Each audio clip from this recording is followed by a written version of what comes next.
ఏడుకొండలవాడ వెంకటరమణ స్వామి రక్ష రక్ష సర్వ జగత్ రక్ష. మీ మీద మీ ప్రసాదాల మీద కూటమి నాయకులు చేస్తున్న కుట్రలకు సామాన్య భక్తులపై కోపం ఎందుకు స్వామి? అందరినీ చల్లగా చూడు తండ్రి. అసమర్థ నాయకుల ఏలుబడిలో పవిత్రమైన తిరుమల కొండపై జరిగినటువంటి సంఘటన చాలా చాలా బాధాకరం. నాడు పుష్కరాలు, నేడు తిరుమల. ఆ రోజున గోదావరి పుష్కరాల సమయంలో 29 మంది చనిపోయారు. ఈ రోజున తిరుమలలో 6 సామాన్య భక్తులు ప్రాణాలు కోల్పోయారు. ఇంకా 40 మంది తీవ్రంగా గాయాల పాలై ఉన్నారు. గౌరవ ముఖ్యమంత్రి చంద్రబాబు నాయుడు గారు, దీనికి మీ సమాధానం మీరు అధికారులపై ఆగ్రహం వ్యక్తం చేయడం. మీ ఆగ్రహం మాకు ఆశ్చర్యాన్ని కలిగించింది సార్. ఎస్, మీ ఆగ్రహం మాకు ఆశ్చర్యాన్ని కలిగించింది. అంటే టీటీడీ చైర్మన్ మీరు నియమించిన అధికారే, ఈఓ మీరు నియమించిన అధికారే, జేఈఓ మీరు నియమించిన అధికారే. మీరు నియమించిన మీ అధికారులకి తెలీదా సార్? ఇంతటి పర్వదినాన వైకుంఠ ఏకాదశి సందర్భంగా ఎక్కడెక్కడి నుంచో స్వామివారిని దర్శించుకోవడానికి కొన్ని కోట్ల మంది భక్తులు తిరుమల కొండకు చేరుకుంటారన్న విషయం మీ అధికారులకి తెలీదా? తెలుసు. దానికి తగ్గట్టుగా ఏర్పాట్లు చేసుకోవాలని తెలీదా? తెలుసు. కానీ ఏముందిలే, చిన్నచూపు. అవునా కాదా సార్? జరిగిన సంఘటన చూస్తుంటే అవుననే అనుకోవాలి. అంటే సర్వదర్శనంలో లైన్లలో రోజుల తరబడి నించుని ఆ స్వామివారిని దర్శించుకునే భక్తులకి కనీసం మంచినీళ్లు, ఆహారాలు ఎలాగో మీ కూటమి ప్రభుత్వం అందించట్లేదు. కొండకి చేరుకున్న భక్తుల ప్రాణాలు పోకుండా కట్టుదిట్టమైన ఏర్పాట్లు చేయాలి కదా చంద్రబాబు నాయుడు గారు? ఇది మీ వైఫల్యం కాదా? మీ ప్రభుత్వ వైఫల్యం కాదా? దేవుడితో రాజకీయం చేసేటువంటి గౌరవ ఉప ముఖ్యమంత్రి గారు, డిప్యూటీ సీఎం గారు పవన్ కళ్యాణ్ గారు ఎక్కడున్నారు సార్? ఎక్కడున్నారు?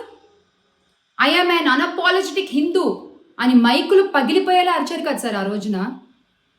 DCM sir, you must apologise. You must apologise all the devotees and their families in Tirumala. It's high time now.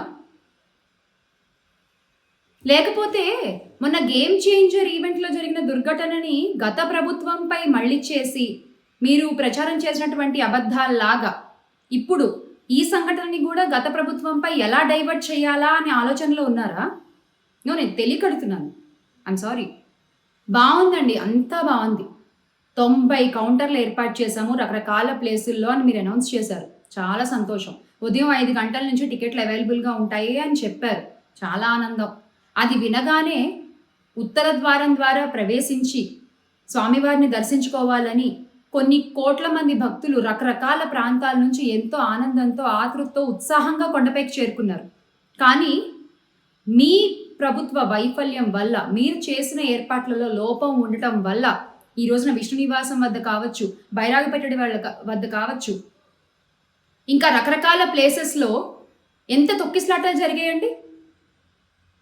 చూస్తే 6 ప్రాణాలు పోయాయి, 40 మంది తీవ్రంగా గాయాల పాలయ్యారు. నాకు ఒక విషయం అర్థం కావట్లేదు.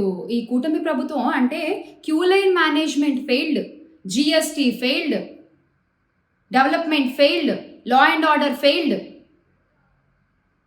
ఈ రోజున ఆ ఏడుకొండలవాడి సాక్షిగా కూటమి గవర్నమెంట్ ఫెయిల్డ్.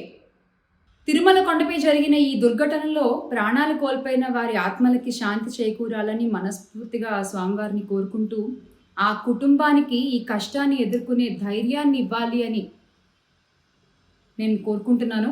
అలాగే ఈ కూటమి ప్రభుత్వానికి మరొక చిన్న రిక్వెస్ట్. మా పార్టీ సీనియర్ నాయకులు భూమన కరుణాకర్ రెడ్డి గారు, అలాగే ఆర్కే రోజా గారు చెప్పినట్లుగా చనిపోయిన కుటుంబాలకి ₹1 మీ ప్రభుత్వం తరఫున మీరు చెల్లించాల్సిందే. ఎందుకంటే ఒక అపాలజీ చెప్పినా, ఏం చేసినా కూడా, మీ ఆగ్రహం చూపించినా ఆ కుటుంబాలకు ఏ న్యాయం జరగదు సార్. మీ తరఫున కనీసం ఈ సాయం అందించండి. ఇందులో వైఫల్యం లేకుండా చూసుకోండి. ఎందుకంటే ఇంత జరిగినా కూడా మా పార్టీ అధ్యక్షులు వైఎస్ జగన్మోహన్ రెడ్డి గారు సంఘటనా స్థలానికి వస్తున్నారు అంటే తప్ప మీ పాదం కదలలేదు అటువైపుగా. కనీసం ఈ ఒక్క సాయం అయినా ఆ కుటుంబాలకు అందించి వారిని ఆదుకోండి. Let's all make Andhra great again with Jagananna. జై జగన్.